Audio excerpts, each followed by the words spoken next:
Philip, thanks very much for having me this morning.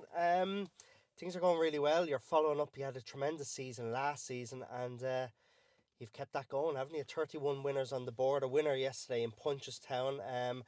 43 winners last season. So fair going in the last two seasons. Yeah, I was delighted. It's been great. I think the year before we'd sort of 20 winners or thereabouts, and maybe 17 the year before or something. So like it's been a gradual step forward each year, which has been great. I was pretty sure after last year that if we hit the 30 winner mark this year, that it'd be a great achievement because we had an awful lot of handicappers won races last year and obviously went up in the ratings, and therefore it's harder to get those horses to consistently compete again this year.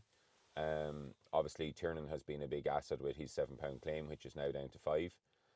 So that's been a help, but we created that as well, and keep trying to strive to get better. But people would say if you had 43 winners last year, you'd expect to try to do better this year. I thought this year if we achieved 30, it was a huge achievement, considering the horses had gone up in the ratings last year. So my target as such for this year was 30, and to have hit that already, January stroke February is great guns. As far as I'm concerned, I'm delighted. Delighted for the team here. They put in a huge effort. I have an unbelievable team behind me, which every time I have a winner, I thank them. Great bunch of people. I love coming up in the mornings to be here to work with them. Um, Very proud of them, and delighted we're getting results together.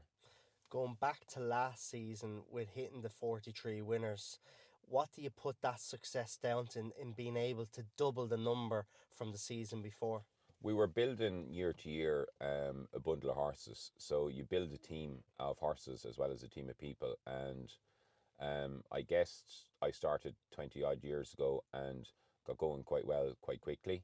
But probably didn't build the same team of people around me at the time, and also didn't build the same type of horses, or maybe kept the same horses racing maybe too long.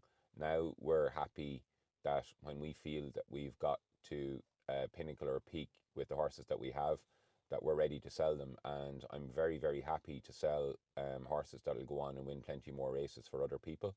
But I feel for us to keep moving and to try and improve, that we need to keep cycling our team of horses as best we can, and staying trying to improve and staying trying to get better. I think our system is very good. I think it's shown that it's working really well.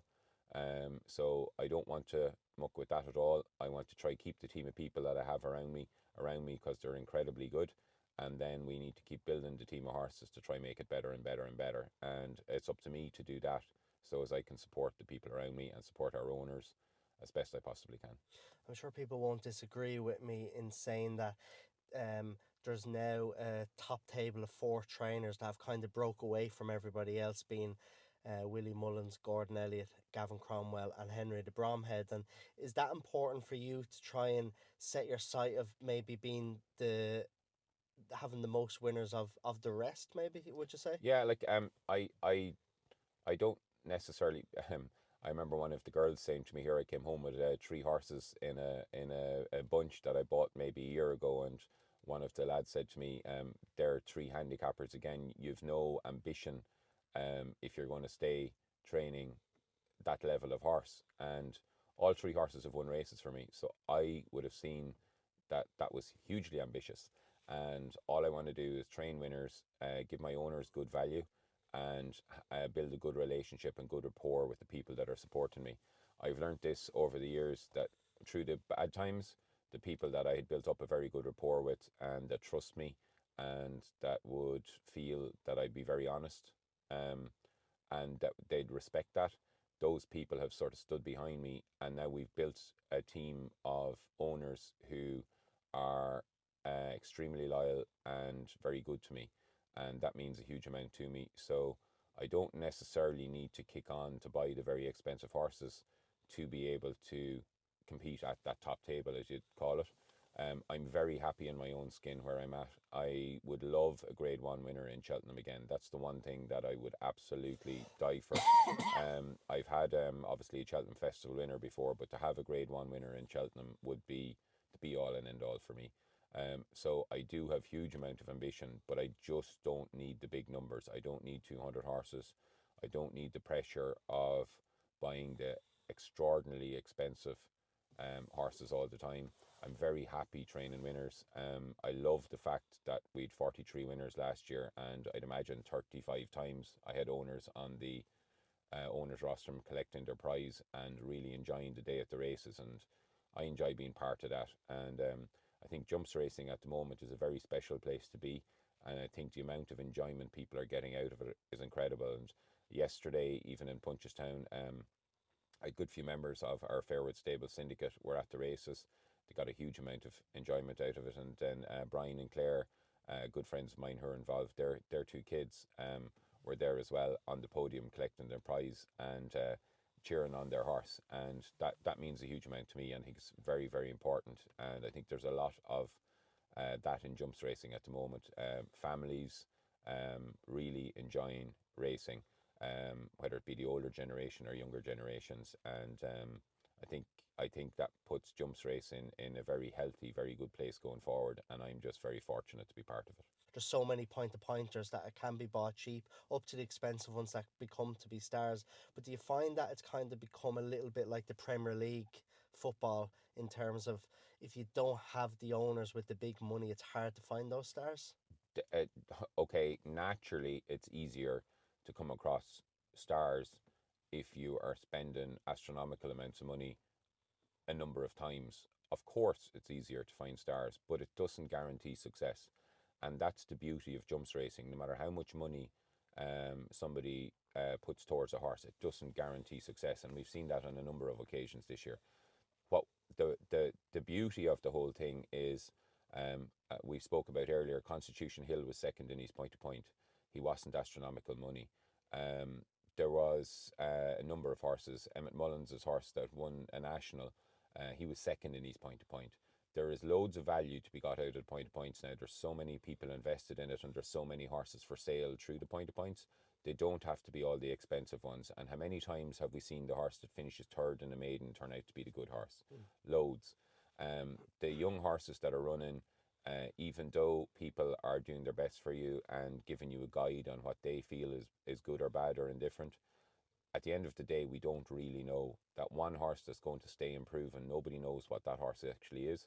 And it just means that we all have a chance at finding that very, very good horse. Naturally, the people that are putting in more money, they're going to find it a little bit easier and they're going to find it more often. It doesn't say that we can't find it too. And definitely stores now at the sales, there's so many young horses being produced. There has been an overproduction. I'd imagine that will come back a little bit over the next couple of years, but right now there is an overproduction, and it's a great time for people to get involved in jumps racing. Because there's an overproduction, the stores are very good value to 3-year-olds. There you can go off to the sales with €5,000 or €6,000 now and buy a horse with a really good pedigree that could end up in a champion hurdle. There's nobody that can say it won't. Um, just because the horse is an inch smaller than a Derby sale horse, he could end up a champion hurdle horse now. He doesn't have to be. Nobody knows which one is going to kick on. And I definitely know that 10 years ago, we would go to the sales and you'd fold a couple of corners on a sales catalogue trying to pick out a good pedigree. Now you don't, because the standard of the pedigrees are gone so, so good that 90% of what's in the sales could produce that really, really good horse. So I believe at the moment there is definitely going to be a €5,000 or €6,000 store turn into a Grade One performer, and a number of them. And because of the overproduction at the moment, and I'd like to think that if we can stay going through them and stay trying to find them, that we'd be lucky enough to stumble across one. And speaking of those stores, you mentioned to me earlier that you have some stores from last year now, obviously turned four, that you're going to run in 4-year-old maiden point to points. Yeah, it's very new. We basically last year, I felt this year our riders are very strong. Tiernan obviously has a lot of experience from the point to points. Simon Torrance comes into me day a week. He's very good. Fidelma obviously has a lot of experience as well. Barry Walsh has joined the team now as well, and Barry has years of experience From Sean Doyle's from Sean camp. Doyle's, yeah, and so he'd have learned a lot there, and so he can fill me in on some of Sean's secrets. So we're all working together, and this year I have maybe three or four, well maybe five even 4-year-old horses that we're going to aim at running in 4-year-old maidens. So if we could get three of them there, that'd be magic. But there's some nice ones, and it'll be very interesting for me because we've had a number of horses running in point to points over the last 3 or 4 years, and I think pretty much 100% strike rate. Like most of the horses we have ran have won, but they're all older maidens. So 4-year-old runners will be very different for us, and something that I'm going to have a go at this year with with the three or four. And Barry will ride them. He'll school them and he'll ride them, and be great if we could get our result out of it somewhere along the line. I'm sure you don't mind me mentioning the one of those who you've said that you think is a little bit of a standout compared to the others is a daughter of Capri. Yeah, I really like Capri Filly. She'll probably run the 4-year-old maiden. She does things very easy. Really like her. There's a lovely big Zambezi Sun horse. He's probably 16-3, but he goes well. And then I think there's a Sumble horse there that's quite nice. He's very racy. Whether he'll be a bumper horse or a pointer, I'm not quite sure yet. And then there's also a very nice Goliath de Burle. I think he's very smart. He's actually entered in the Tattersall sales bumper, but he jumps very well. He's 16-1. He's not massive. I think he was an €11,000 purchase, which was one of my dear stores out of the July sales. But he's very very forward, and he does things very very well.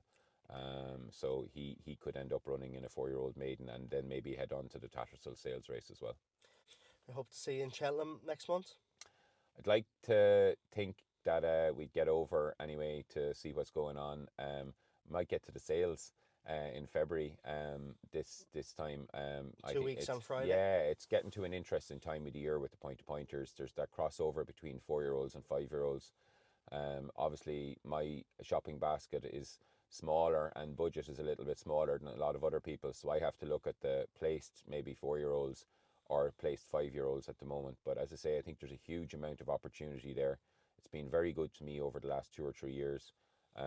I'd say out of maybe 15, 20 horses we've bought, maybe 18 of them have won.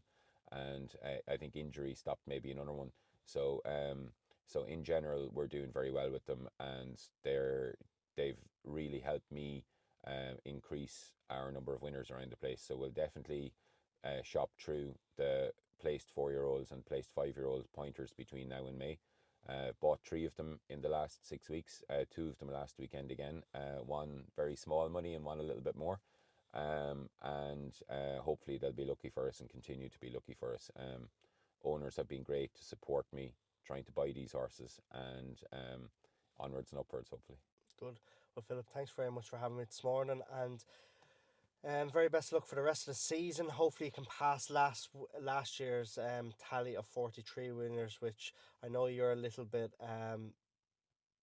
modest on, thinking that you won't get there. But I think the way your horses are running, you probably will, on 31 winners already this season. So, very best of luck for the rest of the Oh, year. it's great, Davey. Thank you very much. I appreciate you calling down, and sure, hopefully onwards and upwards.